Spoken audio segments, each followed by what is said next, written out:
Olá a todos, este é o canal Brasil Pensa. Eu gostaria de ler com vocês hoje a Carta às Brasileiras e aos Brasileiros em Defesa do Estado Democrático de Direito, no direito.usp.br. Então vamos lá, a carta diz o seguinte: em agosto de 1977, em meio às comemorações do 60º da fundação de cursos jurídicos no país, o professor Gofredo da Silva Teri Júnior, mestre de todos nós, no território livre do Largo de São Francisco, leu a Carta aos Brasileiros, na qual denunciava a legitimidade do então governo militar e o estado de exceção em que vivíamos. Conclamava também o restabelecimento do Estado de Direito e a convocação de uma Assembleia Nacional Constituinte. Então, o que ele queria? Ele queria que houvesse uma Assembleia para votar para estabelecer uma nova Constituição ao país e, através dessa Constituição, estabelecer um Estado de Direito em que todos estariam sujeitos à Constituição. Qual o grande problema que existiu praticamente desde lá? Não se pesou adequadamente a distribuição de poderes ao Legislativo, Executivo e Judiciário, de modo que todos, sem exceção, ficassem sujeitos ao estabelecido pelo poder originário, ou seja, pela Constituição originária. Porque existe a Constituição que foi estabelecida em 88, existem as emendas que foram feitas depois de 88, mudando a Constituição em alguns pontos, acrescentando aqui, retirando lá, e a partir do momento que o Legislativo estabelece uma mudança na Constituição, por exemplo, aí o Judiciário pode estabelecer que aquela mudança é constitucional ou não. Fala assim, não, isso aqui não está batendo com o restante das leis do que está escrito na Constituição. O grande problema que nós temos, e não estou falando em relação ao que acontece agora, não, é que o Judiciário ele se apropriou da Constituição de tal modo que ele interpreta do jeito que ele quer a Constituição. Então, ele que deveria ser o guarda da Constituição, ele muitas vezes dá a última palavra sobre o que é constitucional ou não, e é um trabalho muito grande que o Legislativo precisa fazer para reverter isso. E muitas vezes isso fica preso nas mãos de uma pessoa só no Legislativo. Então, infelizmente, o nosso sistema democrático ele tem problemas na relação da soberania popular. Não é o povo que tem autonomia. Por exemplo, se nós votamos em alguém e não estamos satisfeitos com o trabalho dele lá dentro, nós não temos autonomia para revertermos isso. Não existe nenhum mecanismo em que nós possamos reverter isso. Então a soberania popular ela tem problema, então nosso Estado democrático já tem um problema por causa disso. E um outro problema é a questão do judiciário, não é? Um ministro, por exemplo, do Supremo Tribunal Federal, quando ele decide alguma coisa, é preciso uma mobilização muito grande do Legislativo muitas vezes para reverter a decisão de um ministro. E olha quantas pessoas no Legislativo precisam votar para derrubar uma decisão judiciária. Então é muito difícil. É um sistema que precisa de melhoras, precisa de mais discussão, precisa de mais conversa. Então, eu acredito que essa carta está muito atrasada, né? Se a intenção dela é defender a validade do Estado Democrático de Direito, eles deveriam discutir esses assuntos abertamente com a população muito antes. A semente plantada rendeu frutos, superou a ditadura militar, a Assembleia Nacional Constituinte resgatou a legitimidade de nossas instituições, restabelecendo o Estado Democrático de Direito com a prevalência do respeito aos direitos fundamentais. Imagine o direito à liberdade, principalmente a liberdade de expressão, não é? Quando você olha para a nossa Constituição, por exemplo, que diz o seguinte: é inviolável, artigo 5º, inciso 6, é inviolável a liberdade de consciência e de crença. Inviolável a liberdade de consciência e de crença, sendo assegurado o livre exercício dos cultos religiosos e garantida da forma da lei a proteção aos locais de culto. E aí vamos ver, por exemplo, é livre a manifestação do pensamento, sendo vedado o anonimato. Ninguém será obrigado a fazer ou deixar de fazer alguma coisa senão em virtude de lei. Inclusive a Constituição diz que não há crime sem lei anterior que o defina. não a pena, sem prévia cominação legal. Se a Constituição diz isso, então nenhum dos poderes teria o direito, a prerrogativa de criar um crime. Por equiparação, por associação paralela de uma atitude com a outra. Não deveria, isso não deveria acontecer. De um poder decidir isso. Isso deveria ser decidido pela população, isso deveria ser decidido pela reunião dos poderes, pelo menos, não é? Conversando entre si. Bom, vamos continuar a leitura da carta. Todos os poderes da República, o Executivo, o Legislativo e o Judiciário, todos independentes, autônomos e com compromisso de respeitar e zelar pela observância do pacto, temos os poderes, né, com o compromisso de respeitar a Constituição Federal. Mas veja, o grande problema disso é que, por exemplo, o Executivo, ele não pode mudar a Constituição. O Legislativo pode propor emendas à Constituição, mas no final das contas isso pode ser votado pelo Judiciário, e o Judiciário dá a última palavra. E aí, veja, muitas vezes a decisão de um ministro, para que o Legislativo possa derrubar, ele precisa se mobilizar, e olha quanto dinheiro o país gasta para isso. Então, quem deveria ter mais autoridade, quem deveria ter mais representatividade? A decisão de um ministro do STF ou a decisão mobilizada, por exemplo, do Legislativo? Isso é algo que nós devemos pensar. Como manter essa independência dos poderes e essa harmonia, não é? A retirada, por exemplo, a Constituição de 88, ela foi o poder originário, ela foi o poder que originou a nossa Constituição, gerou a Constituição de 88. Então, qualquer mudança, qualquer retirada de algo da Constituição deveria ser conversado com a sociedade. Qualquer acréscimo na Constituição deveria ser conversado com a sociedade. Qualquer mutação constitucional, qualquer mudança no entendimento de algo da Constituição, uma coisa que eu acho absurda é que algo esteja escrito na Constituição e seja interpretado de uma forma totalmente diferente, ou seja, não vale o que está no texto, vale o que a pessoa quer decidir a respeito do texto, é um grande problema, né?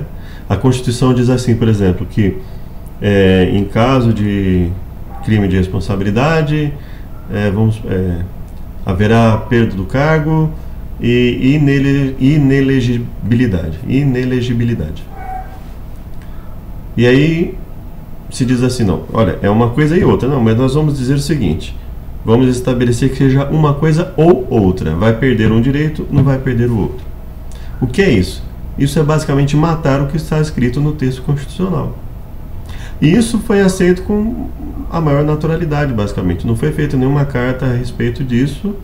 E isso, para qualquer estudante de direito sabe que quando vai estudar sobre o chamado fenômeno da mutação constitucional, que mutação constitucional nada mais é que está escrito uma coisa, mas o que vai vigorar é outra. Não saiu de lá da Constituição, muitas vezes. Está escrito daquele jeito na Constituição, mas não vai ser interpretado daquela forma. Isso é conversado com o povo? Então, veja, é difícil você falar em Estado Democrático de Direito quando quem decide o que vai ser mudado e o que vai deixar de ser mudado, seja no que está escrito na Constituição, seja no entendimento dela, o povo não tem uma participação ativa sobre isso, sobre essas decisões. Então, acho que essa carta veio com muito atraso e totalmente fora de contexto. Sob o manto da Constituição Federal de 88, prestes a completar o seu 34º aniversário, passamos por eleições livres e periódicas, nas quais o debate político sobre os projetos para o país sempre foi democrático, cabendo a decisão final à soberania popular. E nenhum candidato tem questionado, aliás, um candidato tem questionado isso, mas não é o atual presidente da República. Não é o atual presidente da República que diz que quer tratar... usa o termo regulação ou regulamentação da mídia, mas no sentido de censura. Não é o presidente da República que, por exemplo, tem se colocado de modo a defender países que se utilizam de um só partido que comanda tudo. Isso é a clara definição de ditadura, não é? Um partido domina tudo, ele comanda tudo, então é a clara ditadura. Todo o poder emana do povo, que o exerce por meio de representantes eleitos ou diretamente, nos termos da Constituição. Então, ou seja, todo o poder emana do povo, nos termos da Constituição. E aí, a interpretação disso foi sempre no sentido de diminuir o poder do povo. Inclusive, por exemplo, hoje no país, a população não pode sequer propor um projeto popular, um projeto de lei, né, vindo do povo para mudar a Constituição, por exemplo. Nem isso o povo pode fazer. Não existe uma regulamentação para isso. Uma emenda constitucional, né, vinda de um projeto que nasce do povo, propriamente dizendo, né?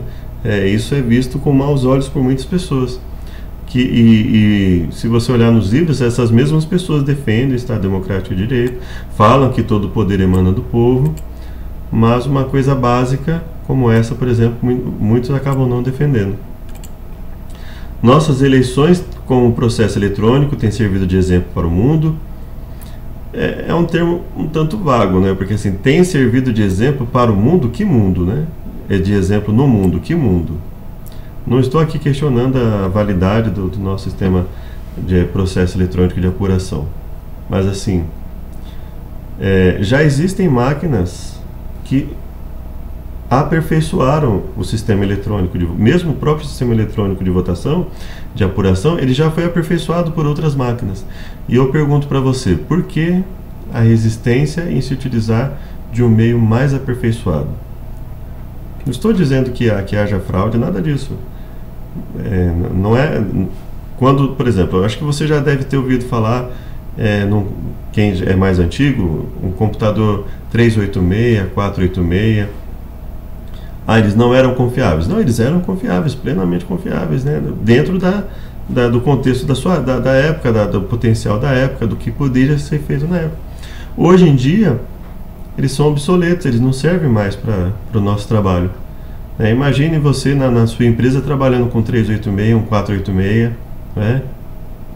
Sem os recursos atuais que a tecnologia pode nos oferecer. Então veja que o assunto não está sendo tratado com a devida profundidade que ele merece. Tivemos várias alternâncias de poder com respeito aos resultados das urnas e transição republicana de governo. Veja, não está se questionando a validade do Estado Democrático de Direito. As urnas revelaram seguras, confiáveis, assim como a justiça eleitoral. Até aí tudo bem, né? Ótimo. Lembrando que não só a nossa justiça eleitoral, como o nosso sistema judiciário está em franca oposição ao sistema executivo. Então, assim, é um problema que nós temos e eu acredito que todos os poderes eles devem zelar pela transparência em tudo que eles fazem. Então, isso poderia ter sido resolvido, por exemplo, se o judiciário e o legislativo tivessem decidido que, olha, vamos evitar discussão desnecessária, vamos usar esse sistema então, vamos propor esse sistema, vamos ver o que a população acha a respeito disso, se elas querem um sistema diferente, porque afinal de contas não é o Estado Democrático de Direito, não é a soberania popular, não é? Esse problema poderia ter acabado lá no passado, se isso fosse proposto para a sociedade. Então vamos fazer o seguinte, a sociedade decide como vai ser. Resolvi o problema. Nossa democracia cresceu, amadureceu, mas muito ainda há de ser feito. Vivemos em um país de profundas desigualdades. Aí ele fala sobre os problemas do país, né? Que sendo o Estado Democrático de Direito ou não, os problemas sempre vão existir e nós vamos precisar lutar da melhor forma possível. E se você olhar os índices atuais do nosso país, considerando todos os problemas que ele passou, o país está resistindo muito bem aos problemas que têm acontecido no mundo inteiro, né? Então, isso não diz respeito, essa mudança não interfere em nada, o que foi colocado aqui, né? Pleitos por mau respeito à igualdade de condições em matéria de raça, gênero e orientação sexual ainda estão longe de serem atendidos com a devida plenitude. Eu pensava que uma carta desse nível ela iria se preocupar com problemas maiores, né, que não são esses problemas maiores no nosso país. O problema no nosso país é uma educação precária, em que se investe muito dinheiro e o retorno tem sido pouco na base ali do ensino fundamental e médio, não é? O problema de falta de cursos profissionalizantes nas escolas, por exemplo, a escola poderia estar mais focada nisso. O problema de baixo desenvolvimento tecnológico do país. Esses são problemas maiores que nós temos, né? O problema em matéria de raça, nós somos um país altamente miscigenado, né? Gênero, as minorias de gênero estão cada vez mais, e orientação sexual, estão cada vez mais tomando espaço, até um espaço indevido muitas vezes, né? Então, não seriam os maiores problemas a serem tratados numa carta como essa. Renovação dos mandatos, né? Nos próximos dias nós temos a renovação dos mandatos do Legislativo, Executivo Estadual e Federal. Deveríamos ter o ápice da democracia com a disputa entre os vários projetos políticos. É o que está acontecendo. Estamos no ápice da democracia, cada um falando aí nas redes sociais e nos canais a respeito dos seus projetos, um questionando o projeto do outro, um contrastando o outro. Então nós estamos vivendo o ápice da democracia, a população ouvindo e tendo o direito de escolher. Então não é que deveríamos ter o ápice, nós estamos no ápice da democracia. Infelizmente, não estamos no ápice da democracia porque a liberdade de expressão ela tem sido cada vez mais relativizada e prejudicada, não é? Ao invés de uma festa cívica, olha, os momentos próximos a uma eleição nunca foram uma festa cívica, sempre foram um momento de tensão, porque os opostos estão debatendo, estão se acusando, então sempre foi assim, nunca foi. Os momentos próximos a uma eleição nunca foram necessariamente festa cívica, porque existe uma tensão, cada um defende o seu lado e está tenso quanto ao se vai ganhar ou não a eleição. Estamos passando por um momento de imenso perigo para a normalidade democrática. Veja que assim, termos vagos, não se esclarece de onde estaria, não se fornece nenhum dado à população. Isso é um claro tipo de argumento de autoridade ou apelo à autoridade em que se espera que o peso da instituição fale mais alto do que o próprio teor do conteúdo escrito, ou seja, é a USP que está falando. Então, uma cartinha pequena como essa já, nossa, tem um grande peso porque é a USP que está falando.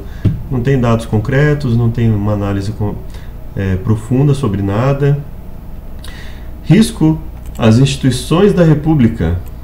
Qual o risco que nós estamos efetivo que nós temos em relação às instituições da República? Insinuações de desacato ao resultado das eleições. Não existem insinuações de desacato ao resultado das eleições. Existem acusações que podem ser infundadas e aí isso está sendo apurado e etc. Mas assim, questionar o sistema eleitoral, questionar se uma instituição democrática está agindo conforme ela deveria agir, se ela está realmente em defesa da democracia ou não, a possibilidade de questionar isso é o que fundamenta o Estado democrático de direito.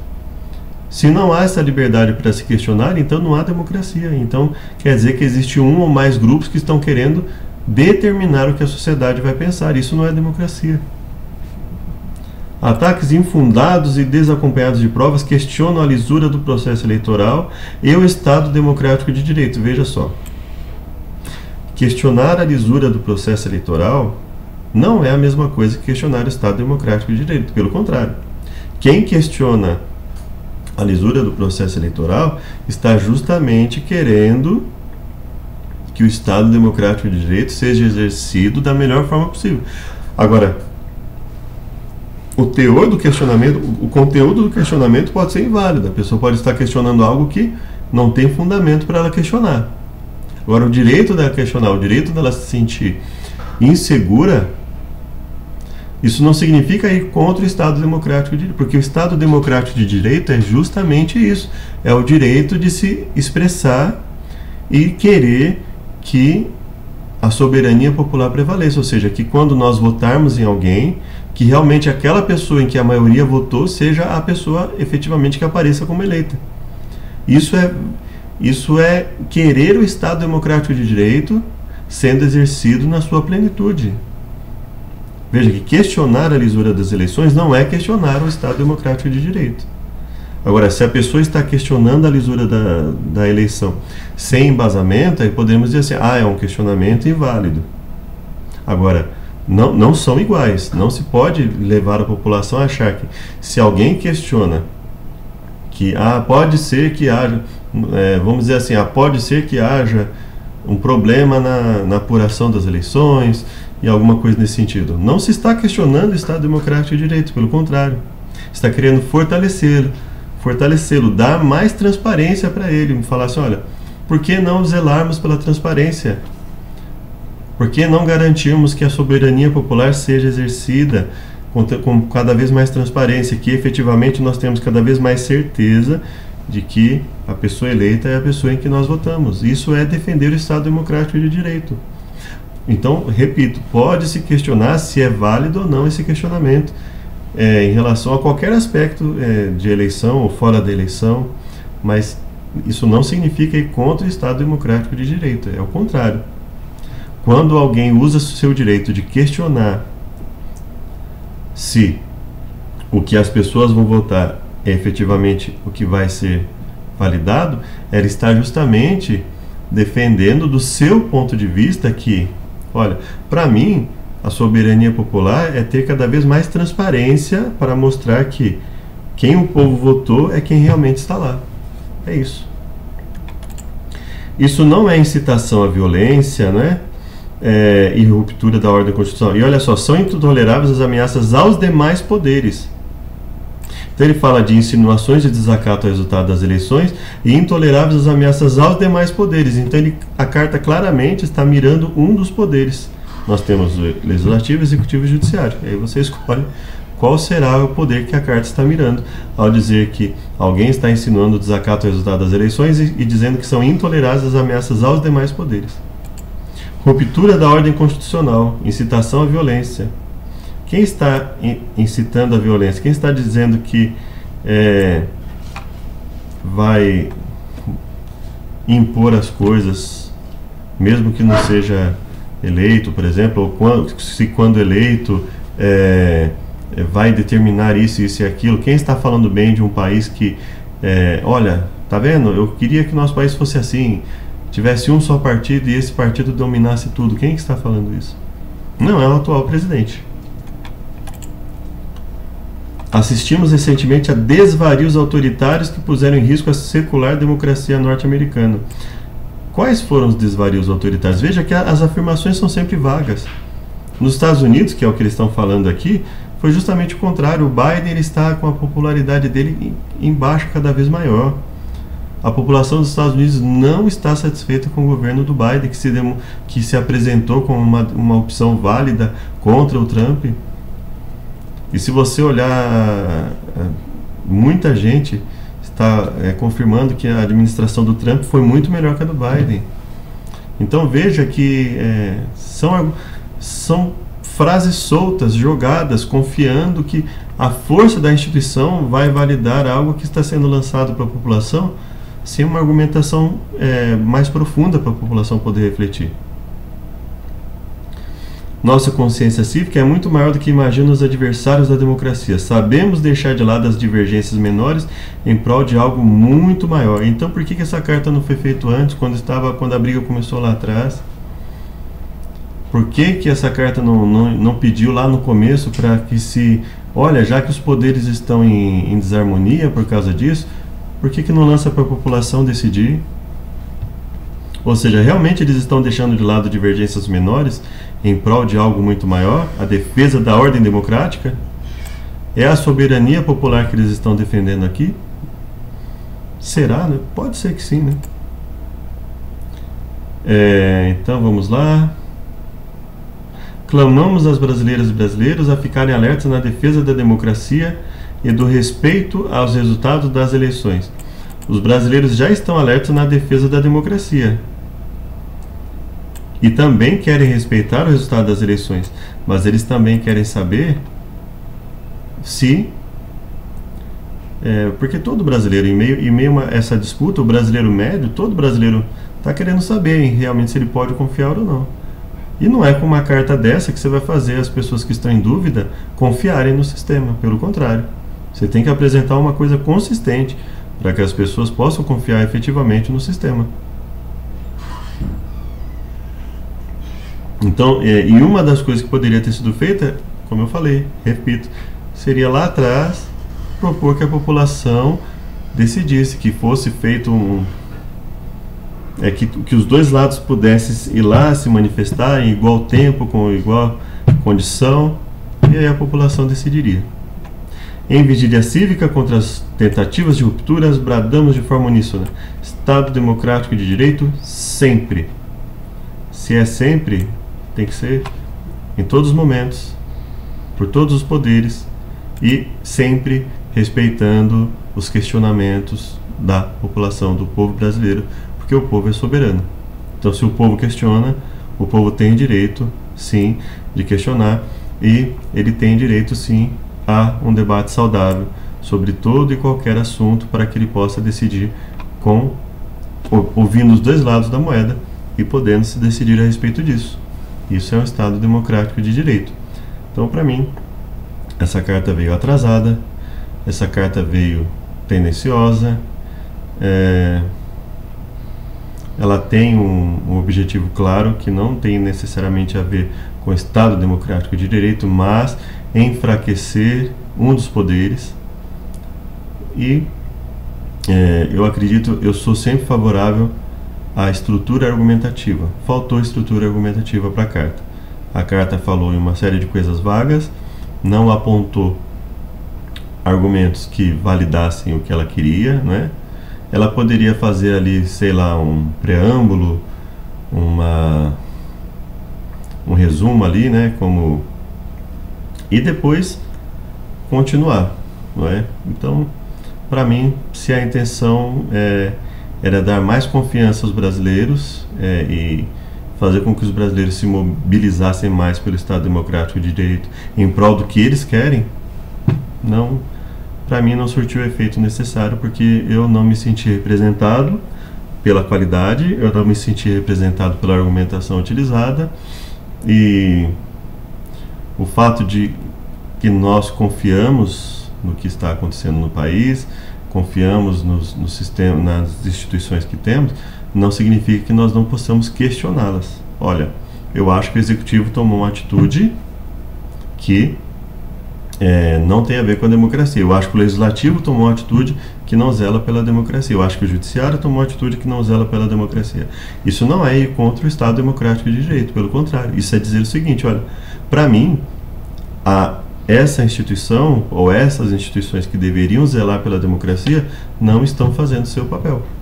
Basicamente é isso. Espero que tenha ajudado. Até o próximo vídeo. Graça e paz.